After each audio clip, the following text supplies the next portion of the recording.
Yes, we were continuing from what we dealt with the last time we were together, the concept of effective ways of communicating, effective ways of being able to witness, and certainly um, in this Matthew 28:19-20, we've used that as our text.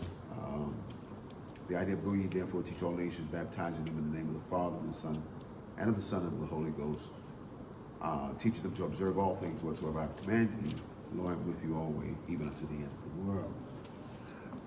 The last time we were together, we were talking about the idea of being able to communicate with those who may not speak the language, communicate with those who may be from a different persuasion and the like.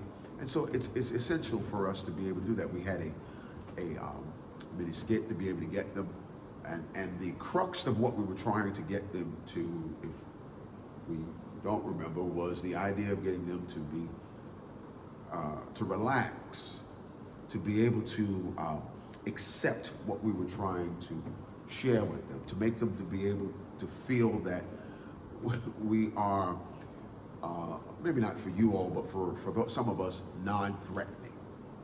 That's essential in our idea of witnessing, that we are viewed as being non-threatening, that we are not coming to do any harm, but we're coming to share the love of Christ. We're coming to share the gospel, because the idea of Matthew 28 is to sharing. We're sharing something. We're sharing Christ with those who are the unchurched. We're sharing the love of Christ. We're sharing it with them.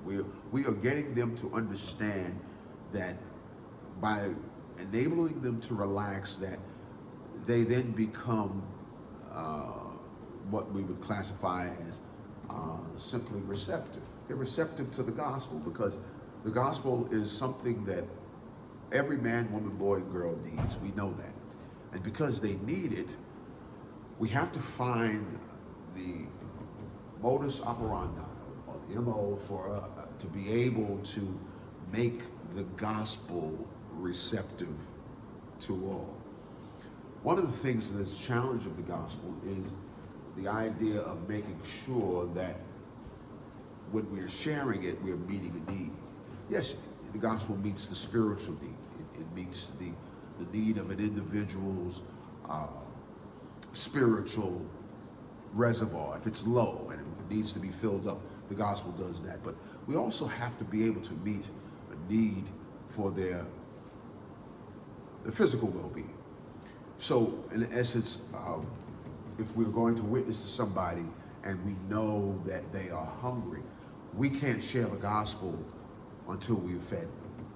We got to be able to understand that the gospel is powerful in itself, where it's our sharing the love of Christ, but we have to meet the need. We have to get you to further see that if somebody is, for example, if they need some clothing, we have to be able to give them some clothing, or raiment, as the scripture talks about, for the purpose of making that need met so that the gospel can be shared. It's very difficult to share the gospel to someone who has a physical need, because they're not going to see and hear the gospel without their needs being met. It's just something that we have to just be able to recognize. Sometimes in sharing, before we're sharing the gospel, we got to be able to talk to them, find out what they're dealing with, find out how they're feeling, find out how things are going. Sometimes it's a rush just to share it. It's a rush just to, here's the gospel. But people are sometimes looking at us and thinking that we are more concerned with getting the gospel out as opposed to concerned about them. One of the things of certain groups that come, and they're the cult-like groups that come around to be able to share whatever they're sharing, they want to share their perspective and their view without finding out, is there a need that you have? That's why we're different, because we know that when Jesus went to share the message that God had sent him to share, he met the need of everyone first. No matter who it was, he always met the need first. It's the first thing that he did.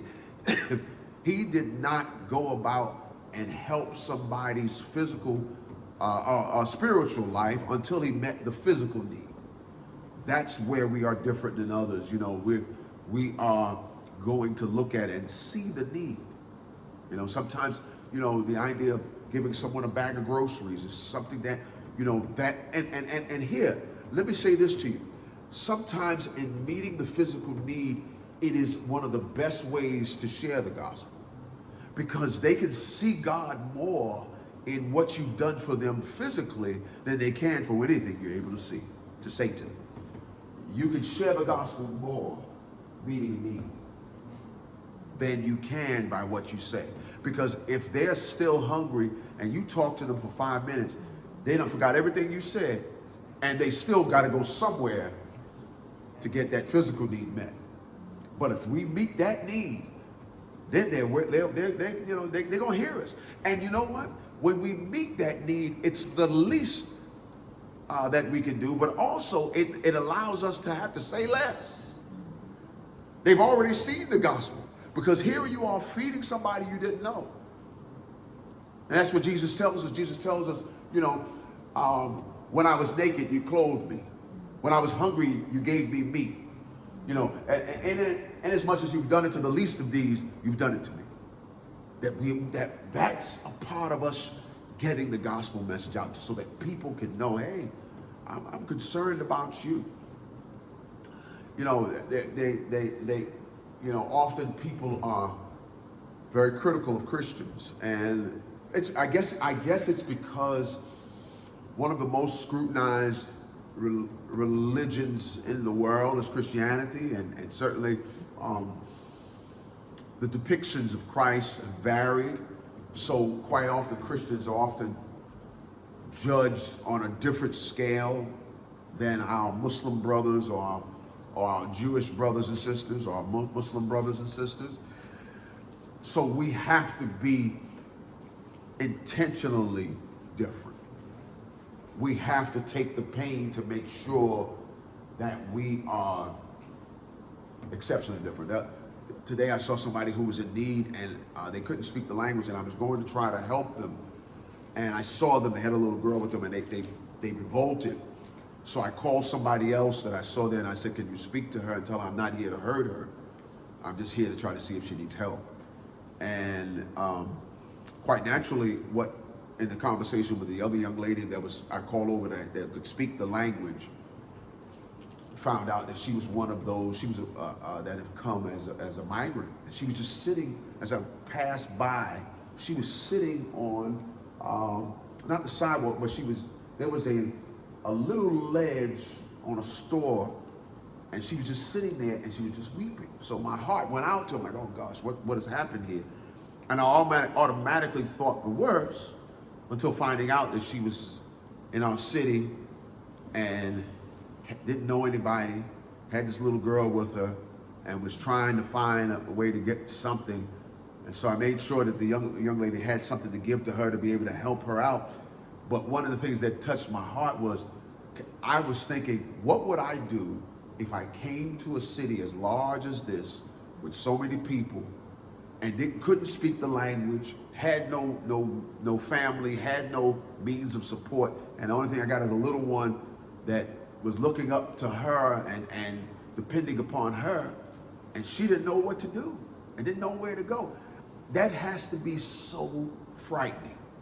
It has to be. It was gut-wrenching to me, and let me just make it clear, I'm not blaming anybody. I don't want anybody to misgroup that's listening or will listen to this later. I'm not talking about the political aspect of this. What I'm talking about is the human aspect. That here we are in a city, excuse me, that before anybody else came, it was already overcrowded. Before, you know, this city of New York, anybody that knows anything about it, we always have been overcrowded. So more people coming in, now taking up resources and things of that nature. You know, these people that are coming here didn't necessarily ask to come here. And when I say that, meaning they didn't ask to be bused here. We know the political ramifications of what they're doing in other areas to bus them to certain cities. But now it's our job to, make sure that we can meet their needs and then get them the gospel. Because whether they speak the language or not, we still are responsible for getting the gospel to them. And sometimes you will have to get somebody else to speak on your behalf if you can't speak the language, to be able to make the gospel become receptive to. She was frightened by me. I guess, I don't know. I thought there was a time when I did look frightening. I don't think I look that frightening anymore. There was a time when I was in this, at another period of time in my life, there was a time when I would be considered frightening. I didn't think that now, but she was frightened. Because when she went back with the kid, I was like, I just backed up. I was like, okay, hands up. I just like, okay, I'm that's not how you're gonna hear about me today. So I'm just gonna back up. I'm not gonna be on nobody's news today. So, but the responsibility was still there. How do we get this individual who's bawling, crying, not speaking, has a little one and needs help? It's critical because when I was dealing with this, and I think I mentioned it last time we were together, I'm sure God knew that we would be faced with this. If we're going to classify him as the Almighty God, the one who has created the ends of the earth, and the one who has made everything that is natural in our world and made you and I, we have to then believe that he knew that we would be faced with this. So this, as we look at this scripture again, it does not tell us that the gospel is only for English-speaking Americans. Doesn't say that. I'm sure that God could have put it in Matthew's heart to write that if that's what God intended. But God intended for us to get the message out. So sometimes it's going to be a challenge to get it out. And can I say this to you? Sometimes people who do not necessarily look like you or come from your area are more receptive to hear what you got to say than the people that look like you.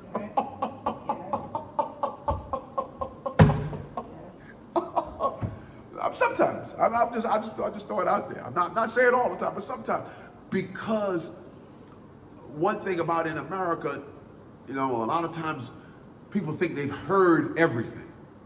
So sometimes if you want to share it, they may not always be as receptive. And I'm not depicting any group better than the other. That's not what I'm saying. But it's just our job to get the gospel out. We wanted them to relax, but then we want them to be receptive. Because if we get the gospel out and it's not received, our mission has not been accomplished. Because our mission is not only to get it out, but to make sure that whom we're getting it out to is able to receive it. It's very important. Why? Because that's what Jesus is telling us here. That when it says that aspect that says, teaching them to observe all things whatsoever I've commanded you. So we are sharing the gospel to them for the purpose of them to understand what Christ has shared with us. Because you can't share the gospel unless you believe and receive the gospel yourself. I was talking to a friend of mine who's a meteorologist, and he said to me, you can't teach meteorology and you can't believe in the theory of meteorology unless you believe it. I said, okay. I said, that's really good. I like that. That's good. So here it is. You all believe in something that the only place that I know that 20% of the time you're right. and 80% of the time you're wrong. And that's what you believe in. I said, no other occupation could you be wrong 80% of the time, and 20% of the time be right. I said, listen, think about it. You go to your dentist. You don't want your dentist to be wrong 80% of the time, and 20% of the time to be right. Just saying. You go to your general practitioner, your medical doctor. You don't want him or her. Well, 80% of the time, you know, that means 8 out of 10 times I'm wrong. You don't get that many times. You don't want that. No, that's right.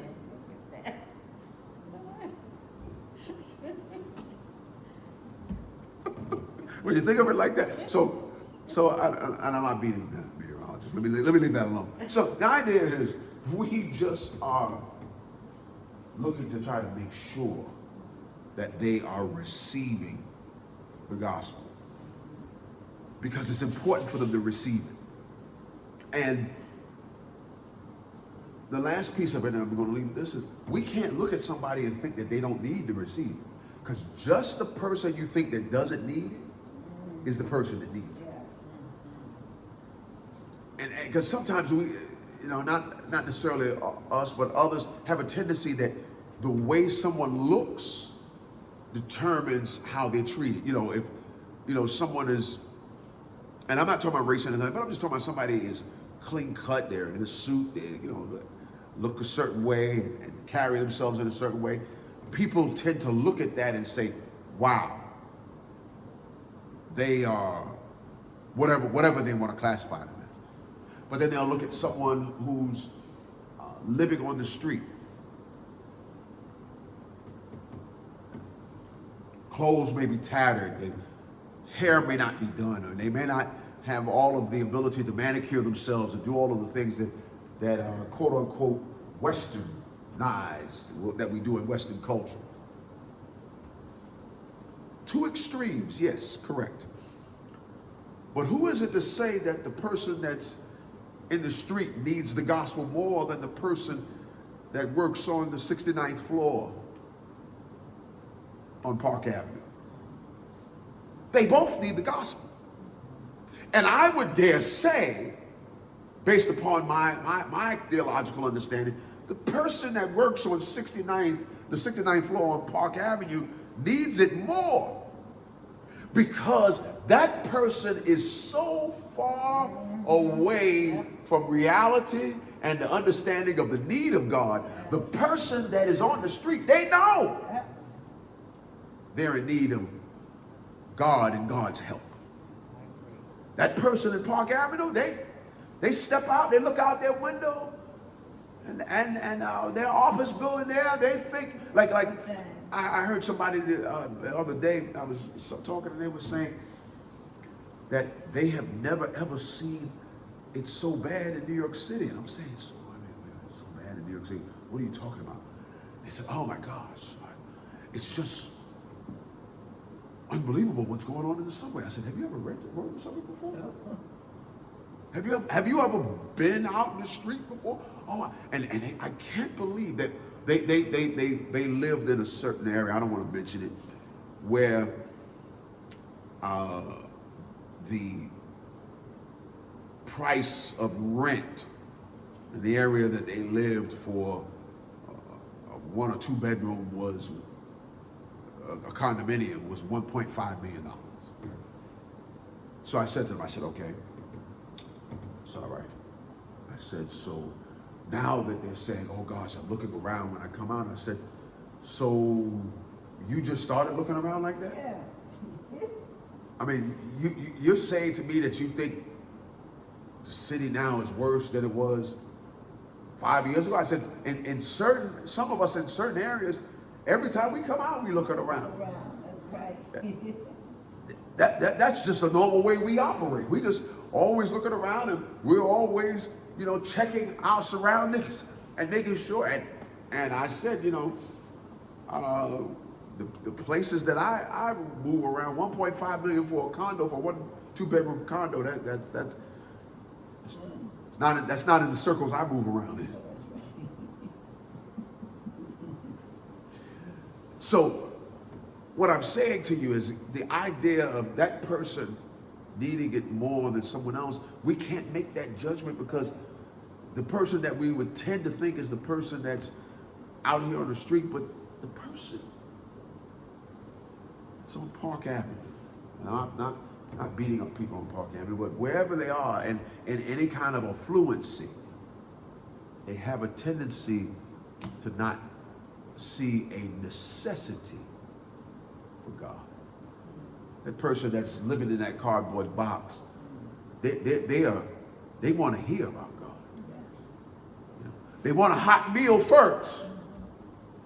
They may want some dry clothing first, but they're ready to hear. They may want a bottle of water. They may want a banana. They may want something first. They may want $5 or whatever, but whatever you have to give first, but then they're ready to hear the gospel. The other person, you have to give the gospel because all of their needs have been met. But they need the gospel more because they got everything physically met and they're spiritually devoid. Person that's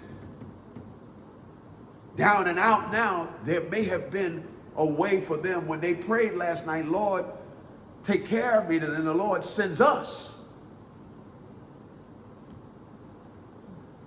to help them.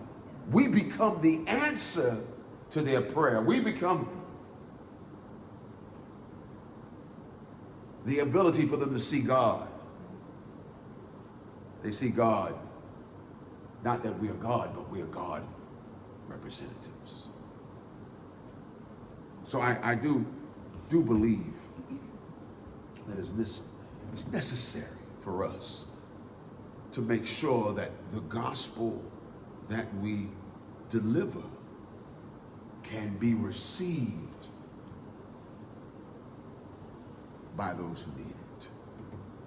It's essential for us to do that. It's important.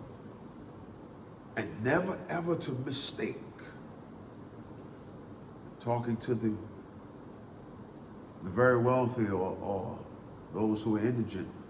Don't ever make the judgment that one doesn't need it, but the other does. No, they both need it. And it's our job to get it to them. Even if they don't want to hear it. Because in all likelihood, there's one that does not want to hear it because they don't feel any need.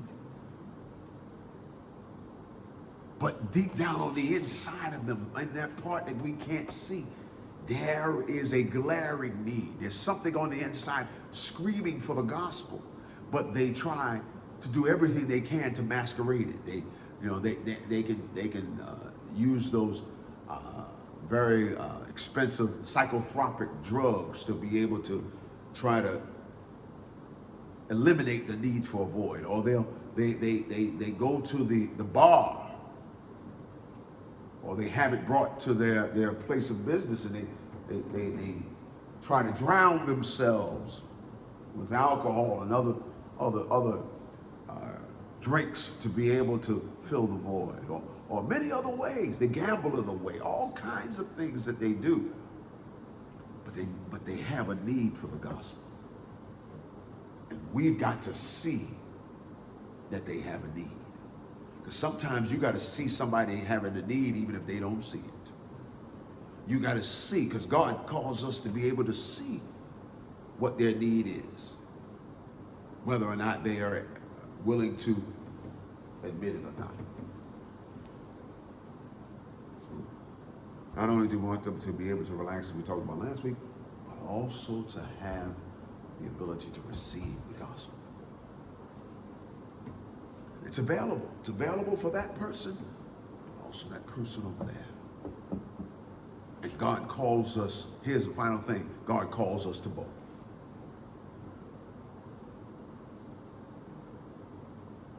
Street ministry is just not for the homeless. It's for anybody in the street. And sometimes those people that are walking, and we'll run into those people,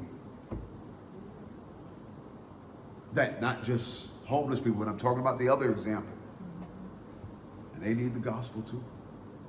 They need it. They need it. You know, but they look like they got it all together. They need the gospel. They need the gospel because the persons that look like they have it all together, nobody has had the unmitigated gall to try to bring it to them. Because everybody that passes them looks at them and say, no, they don't need it. Ah, that person needs it. They look like they need the gospel.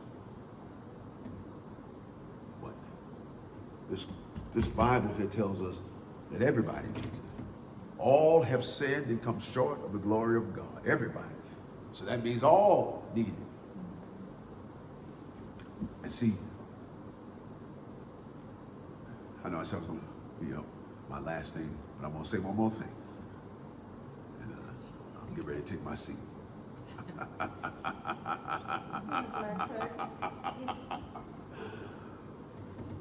The person that's over here that's we see, their life, we see it. It's in the street. We see it. We're running into them. We know that somehow or another, whatever transpired, it caused them to their predicament to be in the street. The other person hides their life behind the glass doors and behind the marble floors, the granite tops. They hide their life. When I say that, it means that they can get away with a whole lot more because of their affluence. This person out here, if he does or he or she does anything, we see it. They can't hide anything because everything they have is in a shopping cart or in a little cardboard box, so we see everything. So it further supports the notion that the person that can hide needs the gospel more. I'm not saying the person that is out in the street doesn't need it, but they think, and I'm not saying everyone, but there's a tendency to think that if nobody came because of where I am to know what's going on, I'm less likely to need it because everybody thinks that person there has it going on. When they look at the other person, it's like, wow, yeah. So what I'm saying to you is, the person that's out here is going to find more people talking to them about the gospel than the other person. Because most people won't walk up to that person and say, can I share something with you? Christian people. I mean, there's other groups that will be, can I share this with you? I saw them the other day, they were down in City Hall Park. I'm like, oh, they're getting closer. Sorry. Excuse me. They were going out there, I'm like, okay, but that's one door y'all better not knock on.